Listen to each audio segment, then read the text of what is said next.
মোৰ নাম মফিজা বেগম। মই স্বাগতিক জনকল্যাণ বহুমুখী উচ্চতৰ মাধ্যমিক বিদ্যালয়ৰ দশম শ্ৰেণীৰ ছাত্ৰী। নমস্কাৰ, মোৰ নাম শ্ৰীমতী নমস্কাৰ, মোৰ নাম সাবিনা বেগম। মই দশম শ্ৰেণীৰ ছাত্ৰী। ভোকেল ফৰ লোকেল, থলুৱা জলপানৰ চাহিদা বৃদ্ধি কৰা। বিকশিত ভাৰতবৰ্ষৰ বাবে ভোকেল ফৰ লোকেল কেৱল এটা শ্লোগান নহয়, ই ভাৰতবাসীৰ অৰ্থনৈতিক, সামাজিক আৰু সাংস্কৃতিক পুনৰুজ্জীৱনৰ এক গুৰুত্বপূৰ্ণ পদক্ষেপ। বিকশিত ভাৰতবৰ্ষৰ বাবে ভোকেল ফৰ লোকেলৰ অন্তৰ্গত আমি নিৰ্বাচিত কৰা বিষয় হৈছে থলুৱা জলপানৰ ব্যৱসায়িক বৃদ্ধি গঢ়ি তোলা। জলপান হৈছে অসমীয়া সমাজ জীৱনৰ ব্যৱসায়ৰ এক গুৰুত্বপূৰ্ণ উপাদান।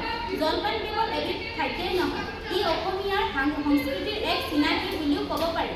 জলপান বিশেষকৈ বিভিন্ন প্ৰকাৰ ধান যেনে বৰা ধান, চৰাইমখী, চকুৱা আদি বিভিন্ন ধানৰ চাউলৰ পৰা বিভিন্ন প্ৰকাৰ প্ৰস্তুত কৰা হয়। চাউলৰ গুড়িৰ পৰা তৈয়াৰ কৰা জলপান যেনে পিঠাগুড়ি, সান্দহ আদি আৰু কোমল চাউল, ভজা চাউল, চিৰা, মুড়ি, আখৈ, পিঠাগুড়িৰ পৰা তৈয়াৰ কৰা বিভিন্ন ধৰণৰ পিঠা যেনে তিল পিঠা, ঘিলা পিঠা আদি স্বাস্থ্যৰ কাৰণে যথেষ্ট উপকাৰী।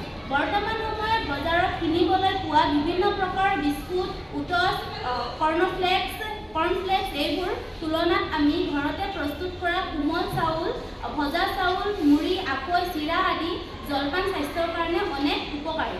কাৰণ বৰ্তমান সৰহসংখ্যক ব্যক্তিয়ে উচ্চ ৰক্তচাপ, মধুমেহ আদি ৰোগত আক্ৰান্ত। বজাৰত পোৱা সৰহসংখ্যক বস্তুৱে যিহেতু ময়দাৰে তৈয়াৰী, লগতে বহু দিনলৈ ভালে থাকিবলৈ ঔষধ প্ৰয়োগ কৰা হয়, সেয়েহে এইবোৰৰ তুলনাত আমাৰ থলুৱা জলপান স্বাস্থ্যৰ কাৰণে যথেষ্ট উপকাৰী। জলপানৰ লগত খোৱা দৈয়ে শৰীৰৰ সুৰক্ষিত কৰি ৰখা প্লাজমা, প্ৰটিন, হৰম'ন, উৎসেচক আৰু প্ৰতিজৈৱিক প্ৰস্তুত কৰা গুৰুত্বপূৰ্ণ ভূমিকা গ্ৰহণ কৰে। বৰ্তমান সময়ত যদিও এই থলুৱা জলপানসমূহ বজাৰত উপলব্ধ, তথাপিও ইয়াৰ চাহিদা দিনে দিনে বাঢ়ি গৈ আছে। সেয়েহে থলুৱা জলপান উৎপাদনৰ এক লাভজনক ব্যৱসায়। বৰ্তমান কেইবাটাও অনলাইন শ্বপিং ছাইটৰ যোগেদিও এই জলপানসমূহ যোগান ধৰা হয়। গতিকে আমাৰ এই থলুৱা জলপানসমূহৰ উৎপাদন বৃদ্ধি কৰিবলৈ, লগতে ব্যৱসায়িক বৃদ্ধিও আগবাঢ়ি গ'লে আমি নিজকে স্বাৱলম্বী হ'ব পাৰিম।